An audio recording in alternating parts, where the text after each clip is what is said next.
తెలంగాణ రాజకీయాలను ఒక కుదిపేసింది. ముఖ్యంగా తెలంగాణలో కాంగ్రెస్ పార్టీ అధికారం చేపట్టిన తర్వాత ఈ ఫోన్ ట్యాపింగ్ పైన ప్రధానంగా దృష్టి పెట్టింది. బీఆర్ఎస్ దాదాపు 9.5 ఏళ్ల పాలనలో బీఆర్ఎస్ నేతలు ఈ ఫోన్ ట్యాపింగ్ పాల్పడినట్లుగా కూడా అధికార కాంగ్రెస్ పార్టీ అయితే మొదటి నుంచి ఆరోపిస్తూ వస్తుంది. దీనికి సంబంధించి ఇప్పటికే అనేక చోట్ల అనేక కేసులు కూడా నమోదయ్యాయి.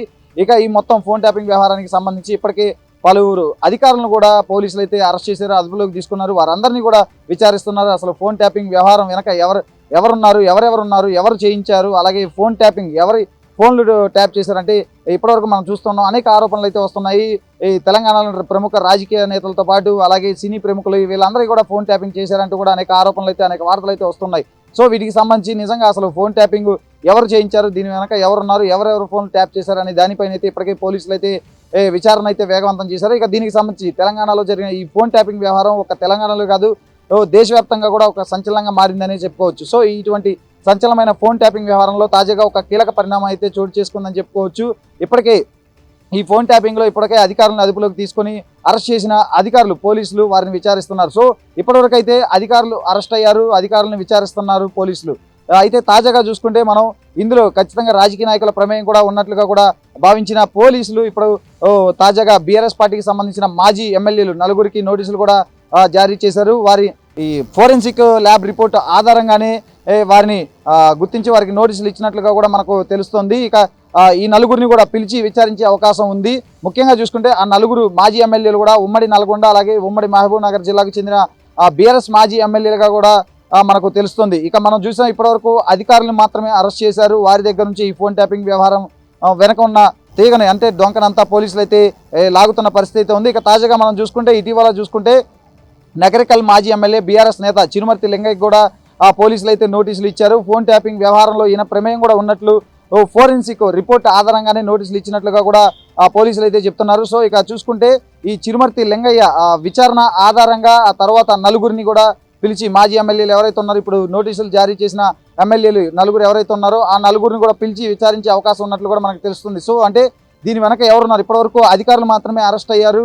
సో ఇప్పుడు రాజకీయ నాయకుల ప్రమేయం కూడా ఉన్నట్లుగా కూడా తాజాగా నోటీసుల ద్వారా మనకు క్లియర్గా అర్థమవుతుంది. సో నిజంగా ఈ ఫోన్ ట్యాపింగ్ వ్యవహారం వెనక ఎవరు ఉన్నారు అనేది కూడా ఇప్పుడు తెలంగాణ రాజకీయాల్లో హాట్ టాపిక్గా మారింది. ఎందుకంటే ఇప్పటివరకు అధికారులకు మాత్రమే నోటీసులు ఇచ్చారు, వారిని అదుపులోకి తీసుకున్నారు, అరెస్ట్ చేశారు, వారి నుంచి ఈ సమాచారం రాబడుతున్న పరిస్థితి అయితే ఉంది. సో తాజాగా రాజకీయ నాయకులు బీఆర్ఎస్ పార్టీకి సంబంధించిన మాజీ నేతలకి మాజీ ఎమ్మెల్యేలకి ఈ నోటీసులు ఇవ్వడం, వారిని విచారణకు రమ్మని పిలవడం ఇప్పుడు తెలంగాణ రాజకీయాల్లో హాట్ టాపిక్గా మారింది. అయితే ఆ 4గురు మాజీ ఎమ్మెల్యేలు ఎవరు, ఆ బీఆర్ఎస్ నేతలు ఎవరు అనేది కూడా రాజకీయ వర్గాల్లో సర్వత్రా హాట్ టాపిక్గా మారిందని చెప్పుకోవచ్చు. ఇక ప్రధానంగా తెలంగాణలో కాంగ్రెస్ పార్టీ దాదాపు 11 నెలలు అవుతుంది అధికారం చేపట్టి. ఇక ఫోన్ ట్యాపింగ్ వ్యవహారానికి సంబంధించి పోలీసులు అయితే విచారణ వేగవంతం చేశారని చెప్పుకోవచ్చు. ఇక ఆనాడు బీఆర్ఎస్ హయాంలో కీలకంగా వ్యవహరించిన అధికారులను కూడా అరెస్ట్ చేశారు, వారి నుంచి సమాచారం కూడా రాబడుతున్నారు. ఒకసారి మనం అరెస్ట్ చేసిన వారిలో ప్రధాన నిందితులు ఒకసారి మనం పరిశీలిస్తే A1 గా ప్రభాకర్ రావు, ఆయన రిటైర్డ్ IPS, అలాగే DSPగా ఉన్న ప్రణీత్ రావు A2గా ఉన్నారు, అలాగే A3 రాధాకిషన్ రావు,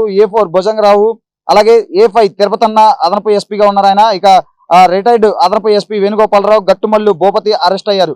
వీళ్ళందరినీ కూడా ఇప్పటికే ఈ ఫోన్ ట్యాపింగ్ వ్యవహారంలో అరెస్ట్ అయ్యారు. వీళ్ళంతా కూడా కేసీఆర్ హయాంలో అటు ఆనాడు బీఆర్ఎస్ ప్రభుత్వం వీళ్ళంతా కూడా చాలా కీలకంగా వ్యవహరించారు. సో వీరందరినీ కూడా పోలీసులు అయితే అరెస్ట్ చేసి వారి దగ్గర నుంచి ఈ ఫోన్ ట్యాపింగ్ వ్యవహారానికి సంబంధించిన వివరాలను అయితే రాబట్టే ప్రయత్నం అయితే చేస్తున్నారు. ఇక ప్రధానంగా చూసుకుంటే A1 గా ఉన్న ప్రభాకర్ రావు ఆయన A1 గా ఉన్నారు. ఈ కేసులో ఆయన ప్రధాన నిందితుడిగా కూడా ఉన్నారు. సో అయితే ఆరోగ్యానికి ట్రీట్మెంట్ కోసం ఆయన గత 8 నెలల కిందట ఆయన అమెరికాకు వెళ్ళారు. అమెరికాకు వెళ్ళిన ఆయన ఇదిగో వస్తున్నారు అంటూ కూడా హైదరాబాద్కు వస్తున్నారు, ఇండియాకు వస్తున్నారు అంటూ కూడా చెప్తున్నప్పటికీ కూడా ఆయన తన ప్రయాణాన్ని అంటే ఇండియాకు రావడానికి కూడా ఆయన వాయిదా వేస్తున్నారు. ఎందుకంటే ఖచ్చితంగా ఇక్కడికి వస్తే ఆయన అరెస్ట్ చేస్తే ఖచ్చితంగా ఈ ఫోన్ ట్యాపింగ్ వ్యవహారం పైన పోలీసులు అయితే కూపి లాగుతారు. కాబట్టి ఖచ్చితంగా ఆయన దీన్ని తప్పించుకునేందుకే అమెరికాలో ఉంటున్నారంటూ కూడా ఇప్పటికే అనేక ఆరోపణలు వస్తున్నాయి. అయితే ఇటీవల ఆయనకు అమెరికాలో కూడా ఒక గ్రీన్ కార్డ్ అయితే మంజూరైనట్లుగా కూడా మనకు తెలుస్తుంది. ఇప్పటికే ఆయన ఫ్యామిలీ మెంబర్స్ చాలా మంది అమెరికాలో స్థిరపడ్డారు. సో వారి ద్వారానే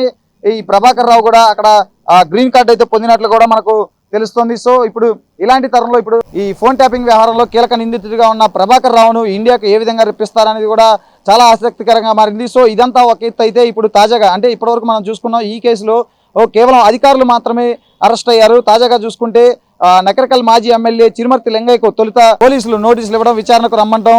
ఆ తర్వాత మరో 4 బీఆర్ఎస్ మాజీ ఎమ్మెల్యేలకు ఇప్పుడు నోటీసులు ఇవ్వడం, వారిని కూడా విచారణకు పిలవడం. అంటే ఈ ఫోన్ ట్యాపింగ్ వ్యవహారంలో ఖచ్చితంగా రాజకీయ నాయకుల ప్రమేయం ఉంది అంటూ కూడా పోలీసులు అయితే వాళ్ళ ఫోరెన్సిక్ రిపోర్ట్లో వెల్లడైంది కాబట్టి, ప్రస్తుతానికి అంటే ప్రాథమికంగా వెల్లడైంది కాబట్టి వారిని ఈ విచారణకు పిలవనున్నారు. ఇప్పుడు ఆ 4 ఎమ్మెల్యేలు ఎవరా అనేది కూడా రాజకీయ వర్గాల్లో హాట్ టాపిక్ గా మారిందని చెప్పుకోవచ్చు. మరి నిజంగా ఆ 4 ఎమ్మెల్యేలు విచారణకు హాజరవుతారా, వారి నుంచి ఎటువంటి ఈ సమాచారం పోలీసులు సేకరిస్తారనేది కూడా ఇప్పుడు తెలంగాణ వర్గాల్లో, ముఖ్యంగా రాజకీయ వర్గాల్లో, అలాగే గులాబీ నేతల్లో అయితే ఒక గుబులు రేకెత్తుతుందని చెప్పుకోవచ్చు.